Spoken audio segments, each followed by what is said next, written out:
참 예수님, 오늘은 1월 20일 연중 제2주간 금요일입니다. 새롭고 영원한 계약이라는 강론 제목으로 말씀드리겠습니다. 오늘 복음에서 예수님께서는 당신의 가르침을 들으러 모여든 이들 가운데에서 12를 뽑아 제자로 삼으셨습니다. 그리고 독서에서는 구약시대에 하느님께서 이스라엘 백성과 맺으신 옛 계약에 대비되는 새 계약을 상기시켜 주었습니다.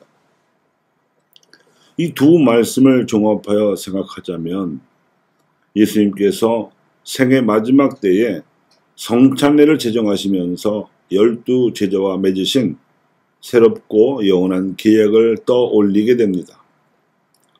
오늘날 우리는 미사를 봉헌할 때마다 이 새롭고 영원한 계약을 갱신하고 있으므로 그 의미를 되새겨 보고자 합니다.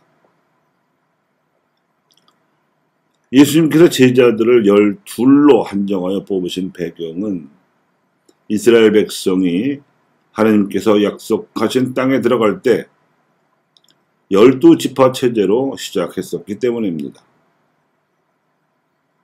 이 체제는 야곱의 12 아들을 각 지파의 시조로 하여 편성하였으므로 야곱의 조부인 아브라함에게 하나님께서 인류 역사상 맨 처음 약속하신 바가 실현되었다는 의미가 있을 뿐만 아니라 이집트에서 떠나올 때 모세를 중재자로 하여 하느님과 백성이 맺은 신화의 계약의 모습으로 구체적으로 실현되었다는 더 큰 의미가 있었습니다.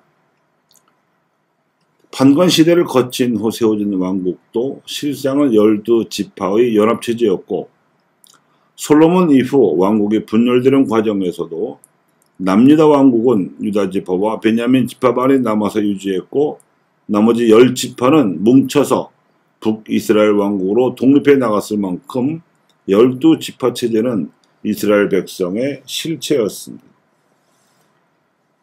하지만 두 왕국이 멸망하고 바빌론으로 끌려갔다가 돌아온 후에도 그리스계 왕조의 지배와 로마 제국의 식민 지배 등 민족의 운명이 외세에 의해 억눌리던 500여 년이 흐르는 동안에 혈연을 중심으로 이루어졌던 12지파는 붕괴되어 버렸습니다. 지파체제가 붕괴된 원인이야 여러 민족들과 섞여 살면서 혈통의 순수함을 상실한 것이지만 가장 근본적인 원인은 12지파체제를 이끌었던 리더십이 무너져 버렸기 때문입니다.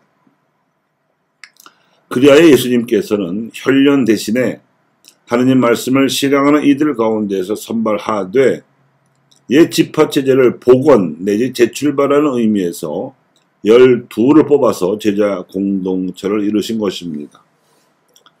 이스라엘의 슬픈 역사를 반영하면서도 새롭게 역사를 여는 예언자적인 상징 행위라고 할 것이고 매우 비장한 의도를 느낄 수 있는 대목입니다. 이로써 12 제자로 시작된 그리스도교는 새 이스라엘로 불리게 됩니다. 히브리서에서 말하는 옛 계약은 신화의 계약이고 새 계약이란 최후의 만찬에서 세우신 성찬례를 의미합니다. 예수님께서는 당신이 세우신 이 새 계약의 의미를 더하여 새롭고 영원한 계약이라고 부르셨습니다. 다시는 무너지지 않을 계약이란 말입니다. 이런 역사적 배경 하에서 더 실질적으로 12 제자들이 불리운 까닭은 세 가지였는데 이는 그들의 존재 이유이기도 했습니다. 첫째, 예수님과 함께 지내는 것. 둘째, 세상에 파견되어 복음을 선포하는 것. 셋째, 마귀들을 쫓아내는 권한을 가지게 하시려는 것. 이 세 가지는 오늘날에도 그분의 제자가 되고자 하는 우리 그리스도인들에게도 구속력을 발휘하는 조건입니다. 첫째, 예수님의 제자가 되고자 하면 우리는 언제나 부활하신 예수 그리스도의 현존 안에 머물러야 합니다. 이는 구체적으로 성사에 참여하는 생활과 말씀을 듣고 묵상하는 생활을 뜻합니다. 성사와 말씀이야말로 우리의 혼을 하나님의 영과 소통하게 해주는 그리스도 현존의 통로입니다. 둘째, 예수님의 제자가 되고자 하면 우리의 삶은 교회 내 직분과 상관없이 선교적이어야 하고 복음 선포적이어야 합니다. 기본적으로는 하나님의 사랑에 감사하는 마음으로 살아가면서 그 사랑이 필요한 이들에게 나누어주는 것이 직업과 활동의 목표가 되어야 합니다. 생계 유지와 가족 부양이라는 노동의 동기 또한 이 기본 목표에 앞설 수는 없습니다. 하나님께서는 당신의 사랑을 증거하는 예수님 제자들을 보살피시기 때문입니다.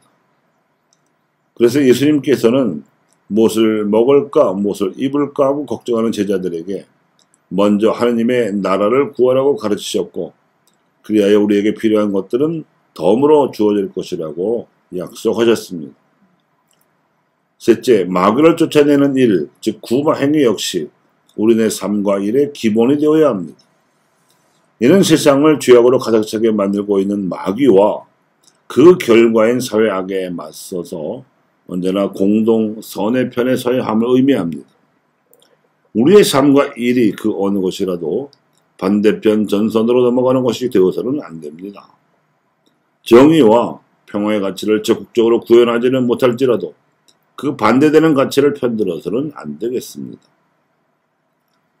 이러한 조건으로 예수님께서는 당신 제자들을 사도로 임명하시면서 새롭고 영원한 계약을 맺으셨습니다. 우리가 이 세 가지 조건에 충실하면 예수님께서는 부활의 사기 지은과 성령의 이끄심으로써 우리가 복음을 선포하고 악을 몰아낼 수 있도록 세상 끝날까지 함께 하시겠다고 약속하셨습니다. 이를 확인하면서 계획을 갱신하는 행위가 영성체 예식입니다.